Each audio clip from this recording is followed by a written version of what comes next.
ಭಾರತೀಯರ ಹೃದಯಕ್ಕೆ shock, ಹೆಚ್ಚಾಗ್ತಿದೆ heart attack. ಹೃದಯ ಹುಷಾರು.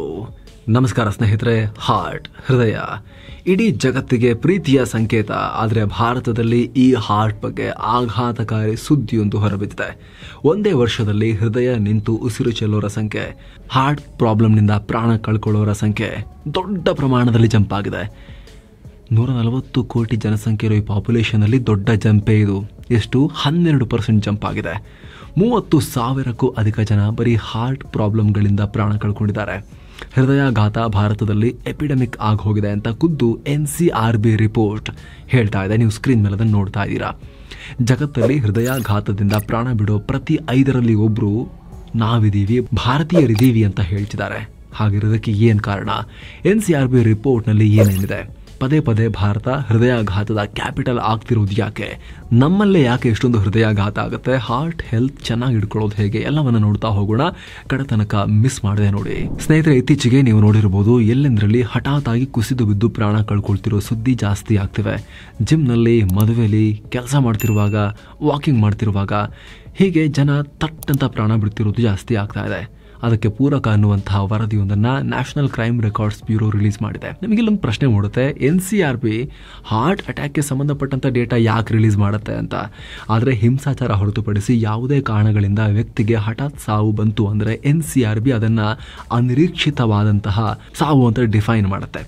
ಹಾರ್ಟ್ ಅಟ್ಯಾಕ್, ಬ್ರೈನ್ ಹ್ಯಾಮರೇಜ್ನಿಂದ ಸಾವು ಸಂಭವಿಸಿದರೂ ಕೂಡ ಅದು ಅನಿರೀಕ್ಷಿತ. ಹೀಗಾಗಿ ಹೃದಯಾಘಾತದ ಡೇಟಾ ಕೂಡ ಸಿಕ್ಕಿದೆ. ಅದರ ಪ್ರಕಾರ 2022ರ ಒಂದೇ ವರ್ಷದಲ್ಲಿ ಭಾರತದಲ್ಲಿ ಹಾರ್ಟ್ ಅಟ್ಯಾಕ್ ಕೇಸ್ಗಳ ಸಂಖ್ಯೆ ಬರೋಬ್ಬರಿ 12.5% ಜಂಪ್ ಆಗಿದೆ. 2021ರಲ್ಲಿ 28,413 ಜನರಿಗೆ ಹಾರ್ಟ್ ಅಟ್ಯಾಕ್ ಆಗಿದ್ರೆ 2022ರಲ್ಲಿ ಬರೋಬ್ಬರಿ 32,457 ಜನರಿಗೆ ಹಾರ್ಟ್ ಅಟ್ಯಾಕ್ ಆಗಿದೆ. ವರ್ಷಕ್ಕೆ 12% ಜಂಪ್ ಅಂತ ಹೇಳಿದ್ರೆ ಈ ಸಂಖ್ಯೆ ಡಬಲ್ ಆಗೋಕೆ ಇನ್ನು ಜಾಸ್ತಿ ಟೈಮ್ ಬೇಡ.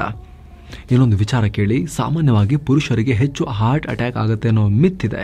ಅಂದ್ರೆ ಆ ರೀತಿಯ ಒಂದು ಊಹೆ ಆಧಾರಿತ ನಂಬಿಕೆ ಇದೆ. ಆದರೆ ಫ್ಯಾಕ್ಟ್ ಏನು ಅಂದರೆ, ಭಾರತದಲ್ಲಿ ಪ್ರತಿ ವರ್ಷ ಪ್ರಾಣ ಕಳ್ಕೊಳ್ತಿರೋ 100 ಮಹಿಳೆಯರ ಪೈಕಿ 18 ಮಂದಿಗೆ ಹೃದಯಾಘಾತದಿಂದ ಪ್ರಾಣ ಹೋಗ್ತಾ ಇದೆ. ಈ ಸಂಖ್ಯೆ ಸ್ತನ ಕ್ಯಾನ್ಸರ್ ಹಾಗೂ ಇತರ ಕ್ಯಾನ್ಸರ್ಗಳಿಗೆ ಬಲಿಯಾಗ್ತಿರೋ ಮಹಿಳೆಯರ ಒಟ್ಟಾರೆ ಸಂಖ್ಯೆಗಿಂತಲೂ ಜಾಸ್ತಿ. ಅಂದ್ರೆ ಮಹಿಳೆಯರಲ್ಲೂ ಹೃದಯದ ಸಮಸ್ಯೆ ಜಾಸ್ತಿ ಆಗ್ತಾ ಇದೆ.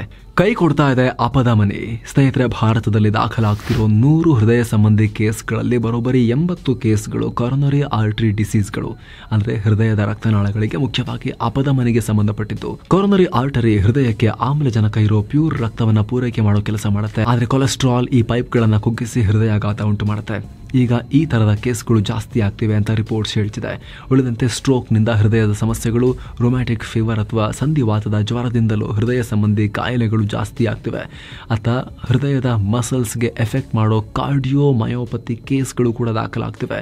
ಹಾಗೂ ಇರ್ರೆಗ್ಯುಲರ್ ಹಾರ್ಟ್ ಬೀಟ್ ಅಥವಾ ಪಿಚ್ ತಪ್ಪಿದ ಹೃದಯದ ಬಡಿತ ಉಂಟು ಮಾಡೋ ಕಾರ್ಡಿಯಾಕ್ ಅರೆಥ್ಮಿಯಾಸ್ ಕೇಸ್ಗಳು ಜಾಸ್ತಿ ಆಗ್ತಿವೆ. ಹೃದಯ ಸಂಬಂಧಿ ಕಾಯಿಲೆಗಳು ಜಾಸ್ತಿ ಆಗ್ತಿರೋದು ಬೇರೆ ಬೇರೆ ಸೆಕ್ಟರ್ಗಳಲ್ಲೂ ಪತ್ತೆಯಾಗ್ತಿದೆ. ಈ ರಿಪೋರ್ಟ್ ನೋಡಿ, ಹೃದಯ ಸಂಬಂಧಿ ಕಾಯಿಲೆಗಳಿಗೆ ಇನ್ಶೂರೆನ್ಸ್ ಕ್ಲೇಮ್ ಮಾಡಿರೋ ಇನ್ಶೂರೆನ್ಸ್ ಗ್ರಾಹಕರ ಸಂಖ್ಯೆ ಕೂಡ ಗಣನೀಯವಾಗಿ ಜಾಸ್ತಿ ಆಗ್ತಿದೆ. 2019-20ರಲ್ಲಿ ಈ ತರ ಕ್ಲೇಮ್ ಮಾಡಿಕೊಳ್ಳೋರ ಸಂಖ್ಯೆ 9ರಿಂದ 12% ಏರಿಕೆ ಆಗ್ತಿತ್ತು. ಆದರೆ 2023-24ರ ಹೊತ್ತಿಗೆ 18ರಿಂದ 20% ಜಂಪ್ ಆಗ್ತಿದೆ. ಈ ರೀತಿ ಹೃದಯ ಸಂಬಂಧಿ ಇಶ್ಯೂಸ್ಗೆ ಹೆಲ್ತ್ ಇನ್ಶೂರೆನ್ಸ್ ಕ್ಲೇಮ್ ಮಾಡ್ತಿರೋರ ಪ್ರಮಾಣ, ಆ ರೀತಿ ಇನ್ಶೂರೆನ್ಸ್ ಕ್ಲೇಮ್ ಮಾಡ್ಕೊಳ್ಳೋರು ದೊಡ್ಡ ಆರ್ಥಿಕ ಗಂಡಾಂತರದಿಂದ ಪಾರಾಗ್ತಿದ್ದಾರೆ. ಹಾಗಾಗಿ health insurance is very important ಸ್ನೇಹಿತರೆ. ಹೆಲ್ತ್ ಇನ್ಶೂರೆನ್ಸ್ ಮಾಡಿಸಿದಾಗ ನಾವು ಎಷ್ಟಕ್ಕೆ ಮಾಡಿಸಿರ್ತೀವಿ? ಹೆಲ್ತ್ ಇನ್ಶೂರೆನ್ಸ್ 20 ಲಕ್ಷ, 25 ಲಕ್ಷ, 5 ಲಕ್ಷ, 50 ಲಕ್ಷ ಎಷ್ಟಕ್ಕೆ ಮಾಡಿಸಿರ್ತೀವಿ? ಅಷ್ಟರವರೆಗಿನ ಹಾಸ್ಪಿಟಲ್ ಬಿಲ್ಲನ್ನು ನಿಮ್ಮದು, ನಿಮ್ಮ ಫ್ಯಾಮಿಲಿದು ನೀವು ಮಾಡಿಸ್ಕೊಂಡಾಗ ಹೆಲ್ತ್ ಇನ್ಶೂರೆನ್ಸ್ ಕಂಪನಿ ಅದನ್ನು ಪೇ ಮಾಡಬೇಕಾಗತ್ತೆ. ಆರೋಗ್ಯದ ಖರ್ಚುಗಳನ್ನು, ಯಾವುದೇ ರೀತಿಯ ಆರೋಗ್ಯದ ಖರ್ಚುಗಳಾಗಿರ್ಬೋದು, ನೀವು ಅದಕ್ಕೆ ತಕ್ಕಂತೆ ಹೆಲ್ತ್ ಇನ್ಶೂರೆನ್ಸ್ ಮಾಡಿಸಿದರೆ ಹೆಲ್ತ್ ಇನ್ಶೂರೆನ್ಸ್ ಕಂಪನಿ ಆರೋಗ್ಯದ ಎಲ್ಲ ಖರ್ಚುಗಳನ್ನು, ಮೆಡಿಕಲ್ ಎಕ್ಸ್ಪೆನ್ಸಸ್ಸನ್ನು, ನಿಮ್ಮ ಹಾಸ್ಪಿಟಲ್ ಬಿಲ್ಲನ್ನು ಪೇ ಮಾಡುತ್ತೆ. ಅದಕ್ಕೋಸ್ಕರನೇ ಡಿಸೈನ್ ಮಾಡಿರೋ ಇನ್ಶೂರೆನ್ಸ್ ಪ್ರಾಡಕ್ಟ್ ಹೆಲ್ತ್ ಇನ್ಶೂರೆನ್ಸ್. ಹಾಗೆ ಇನ್ನೊಂದು ಟರ್ಮ್ ಇನ್ಶೂರೆನ್ಸ್.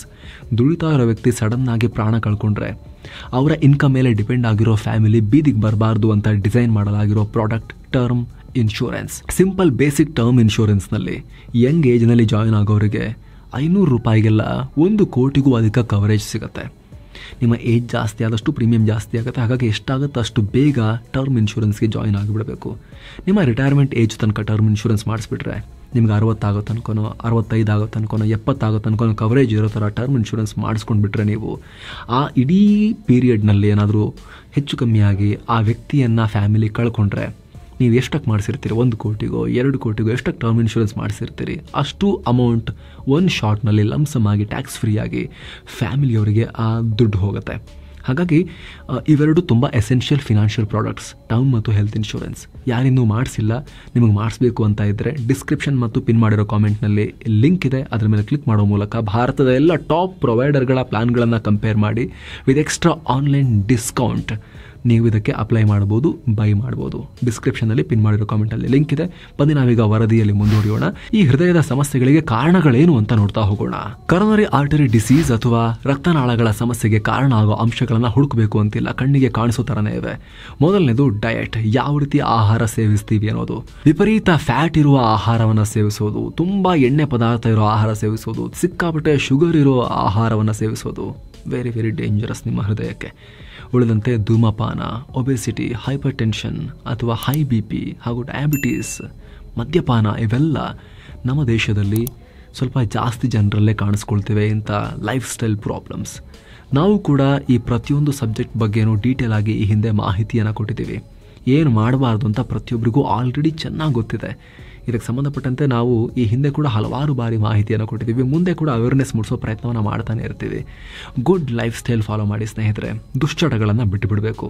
ಪಾಯಿಂಟ್ ನಂಬರ್ 1, ಆಹಾರದಲ್ಲಿ ವಿಪರೀತ ಎಣ್ಣೆ ಅಂಶ ಮತ್ತು ವಿಪರೀತ ಸಕ್ಕರೆ ಅಂಶವನ್ನು ಅವಾಯ್ಡ್ ಮಾಡಬೇಕು, ಇರಲೇಬಾರ್ದು. ಎಷ್ಟಾಗುತ್ತಷ್ಟು ರಿಡ್ಯೂಸ್ ಮಾಡಿಬಿಡಿ, ತೆಗೆದುಬಿಡಿ ಅದನ್ನು, ಅವೆರಡು ಐಟಮ್ಸನ್ನು ನಿಮ್ಮ ಆಹಾರದಿಂದ. ಜೊತೆಗೆ ಹೊಟ್ಟೆ ತುಂಬ ಥರ ಹೊಟ್ಟೆ ಬಿರಿದು ಬಾಯಲ್ಲಿ ಬರೋಷ್ಟು ತಿನ್ನಬಾರ್ದು. ಅರ್ಧ ಮುಕ್ಕಾಲು ಹೊಟ್ಟೆ ಮಾತ್ರ ಆಹಾರವನ್ನು ಸೇವಿಸಬೇಕು. ಇನ್ನೊಂದು ಕಾಲು ಭಾಗ ಊಟ ಮಾಡೋದು ಬಾಕಿ ಇದೆ ಅನಿಸೋಷ್ಟರಲ್ಲಿ ನಿಲ್ಲಿಸ್ಬಿಡಬೇಕು. ಇಷ್ಟು ಬೇಸಿಕ್ಸ್ ಫಾಲೋ ಮಾಡಿದ್ರೆ ಸಾಕು. ಜೊತೆಗೆ ಒಂಚೂರು ವಾಕಿಂಗ್, ದಿನಕ್ಕೊಂದು 7,000 to 8,000 ಸ್ಟೆಪ್ಸ್ ಮಿನಿಮಮ್, ಒಂದು 10,000 ಮಾಡಿದ್ರೆ ಸೂಪರ್. ಅಷ್ಟು ವಾಕಿಂಗು, ಒಂದು ಅರ್ಧ ಗಂಟೆ ಬೇಸಿಕ್ ಎಕ್ಸಸೈಸಸ್, ಒಂದು 20 ನಿಮಿಷ ಧ್ಯಾನ, ಇಷ್ಟು ಮಾಡಿಬಿಟ್ರೆ ನಿಮ್ಮ ಹೃದಯ, ದೇಹ ಎಲ್ಲ ರೀತಿಯ ಆರೋಗ್ಯವನ್ನು ಚೆನ್ನಾಗಿ ನೀವು ಮೇಂಟೈನ್ ಮಾಡಬಹುದು. ಡೀಟೇಲ್ ಆಗಿ ತುಂಬ ಸಲ ಮಾಹಿತಿಯನ್ನು ಕೊಟ್ಟಿದ್ದೀವಿ. ಈಗ ಕ್ವಿಕ್ ಆಗಿ ನಿಮಗೆ ಬೇಸಿಕ್ ಸೂತ್ರಗಳನ್ನು ಹೇಳಿದ್ದೀವಿ ಈ ವರದಿಯಲ್ಲಿ. ಸರಿಪಡಿಸಲಾಗುವ ರಿಸ್ಕ್ ಫ್ಯಾಕ್ಟರ್ಗಳು. ಸ್ನೇಹಿತರೆ, ಹೃದಯ ಸಂಬಂಧಿ ಕಾಯಿಲೆ ಉಂಟು ಮಾಡೋ ಒಂದಷ್ಟು ರಿಸ್ಕ್ ಫ್ಯಾಕ್ಟರ್ಗಳನ್ನು ಕೂಡ ಸರಿಪಡಿಸಬಹುದು. ಆದರೆ ಒಂದಷ್ಟು ರಿಸ್ಕ್ ಫ್ಯಾಕ್ಟರ್ಸನ್ನು ಸರಿ ಮಾಡೋಕ್ಕಾಗಲ್ಲ. ಇವುಗಳ ಬಗ್ಗೆ ಪ್ರತಿಯೊಬ್ಬರಿಗೂ ಮಾಹಿತಿ ಇರಬೇಕು. ಸರಿ ಮಾಡೋಕೆ ಆಗದೆ ಇರೋದು ಜೆನೆಟಿಕ್ ಫ್ಯಾಕ್ಟರ್ಸ್. ಪೂರ್ವಜರಿಗೆ ಸಮಸ್ಯೆ ಇದ್ದಿದ್ದೆ ಆದರೆ ನೆಕ್ಸ್ಟ್ ಜನ್ರೇಷನ್ಗೂ ಬಂದಿರುತ್ತೆ, ಅದನ್ನು ಸರಿ ಮಾಡೋದು ಬಹಳ ಚಾಲೆಂಜಿಂಗ್ ಆಗಬಹುದು. ವಯಸ್ಸಾಗ್ತಾ ಉಂಟಾಗೋ ರಿಸ್ಕ್ಗಳನ್ನು ಕೂಡ ಸರಿ ಮಾಡೋದು ಕಷ್ಟ. ಮತ್ತೊಂದು ಕಡೆ ಸರಿ ಮಾಡೋಕೆ ಆಗುವಂಥ 10 ಫ್ಯಾಕ್ಟರ್ಸ್ ಇವೆ. ಮುಖ್ಯವಾಗಿ ಡಯಾಬಿಟೀಸ್, ಹೈಪರ್ ಟೆನ್ಷನ್ ಸರಿಯಾಗಿ ಮೇಂಟೈನ್ ಮಾಡ್ಬೋದು.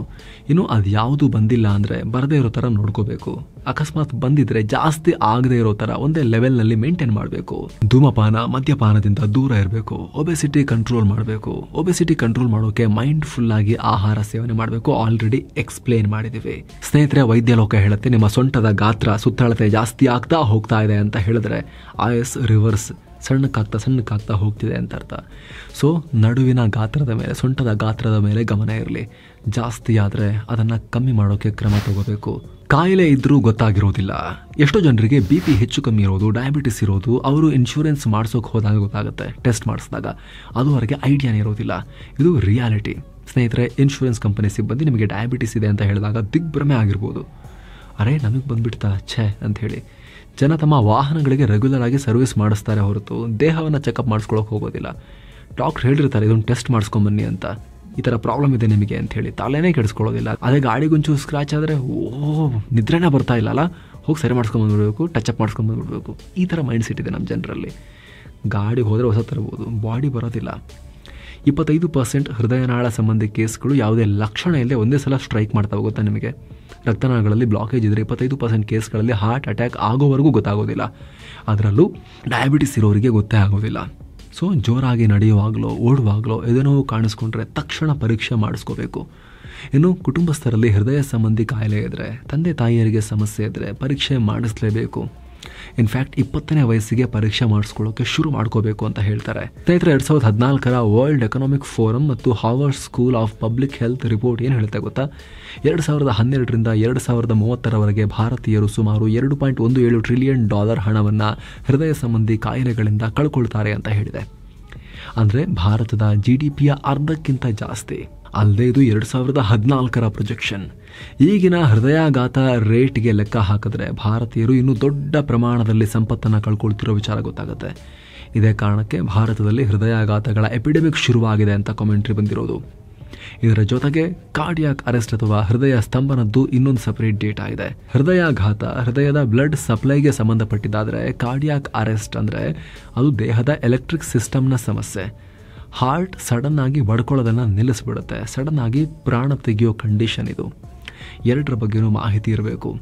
ಹಾರ್ಟ್ ಅಟ್ಯಾಕ್ ತಡೆಗಟ್ಟಬಹುದಾದ ಫ್ಯಾಕ್ಟರ್ಗಳ ಬಗ್ಗೆ ನಿಮಗೆ ಮಾಹಿತಿ ಇರಲಿ. ಹಾರ್ಟ್ ಅಟ್ಯಾಕ್ ಉಂಟಾದಾಗ ಮಾಡೋ CPR ಅಥವಾ ಕಾರ್ಡಿಯೋಪಲ್ಮನರಿ ರಿಸಸಿಟೇಷನ್ ಬಗ್ಗೆ ಮಾಹಿತಿ ಇರಬೇಕು ಸ್ನೇಹಿತರೆ. ಸೊ ಫ್ರೆಂಡ್ಸ್, ಈ ವರದಿಯನ್ನು ಎಷ್ಟಾಗದಷ್ಟು ಜನಕ್ಕೆ ಶೇರ್ ಮಾಡಿ, ಸಾಕಷ್ಟು ಜನ ಹೃದಯದ ಆರೋಗ್ಯಕ್ಕೆ ಸಂಬಂಧಪಟ್ಟಂತೆ ಅಲರ್ಟ್ ಆಗಲಿ. ಪರಿಸ್ಥಿತಿ ಕೈ ಮೀರೋಕ್ಕಿಂತ ಮುಂಚೆ ಅವರು ಅವರ ಹೃದಯವನ್ನು, ಅವರ ಆರೋಗ್ಯವನ್ನು ಕಂಟ್ರೋಲಿಗೆ ತಗೊಳ್ಳಿ. ಜೊತೆಗೆ ಆಗಲೇ ಹೇಳಿದ ಟರ್ಮ್ ಮತ್ತು ಹೆಲ್ತ್ ಇನ್ಶೂರೆನ್ಸ್ ಬಗ್ಗೆ ಒಂದು ಕ್ವಿಕ್ ರಿಮೈಂಡರ್. ಯಾರು ಇನ್ನೂ ಕೂಡ ಮಾಡಿಸಿಲ್ಲ, ಮಾಡಿಸ್ಬೇಕು. ಈ ಎಸೆನ್ಷಿಯಲ್ ಫಿನಾನ್ಷಿಯಲ್ ಪ್ರಾಡಕ್ಟ್ಸ್ ತಗೋಬೇಕು ಅನ್ನೋ ಆಸಕ್ತಿ ಇರೋರು, ನಿಮ್ಮ ಫ್ಯಾಮಿಲಿಗೆ ಆರ್ಥಿಕ ಮತ್ತು ಆರೋಗ್ಯದ ಭದ್ರತೆಯನ್ನು ಒದಗಿಸಬೇಕು ಅಂತ ಇರೋರಿಗೆ ಡಿಸ್ಕ್ರಿಪ್ಷನ್ನಲ್ಲಿ ಮತ್ತು ಪಿನ್ ಮಾಡಿರೋ ಕಾಮೆಂಟ್ನಲ್ಲಿ ಲಿಂಕ್ ಇದೆ. ಅದರ ಮೇಲೆ ಕ್ಲಿಕ್ ಮಾಡೋ ಮೂಲಕ ಭಾರತದ ಎಲ್ಲ ಟಾಪ್ ಪ್ರೊವೈಡರ್ಗಳ ಪ್ಲ್ಯಾನ್ಗಳನ್ನು ಕಂಪೇರ್ ಮಾಡಿ ವಿತ್ ಎಕ್ಸ್ಟ್ರಾ ಆನ್ಲೈನ್ ಡಿಸ್ಕೌಂಟ್ನೊಂದಿಗೆ ನೀವು ಬೈ ಮಾಡಬಹುದು. Thank you so much. ಮತ್ತೆ ಭೇಟಿ ಆಗ್ತಿರೋಣ. ನಮಸ್ತೆ.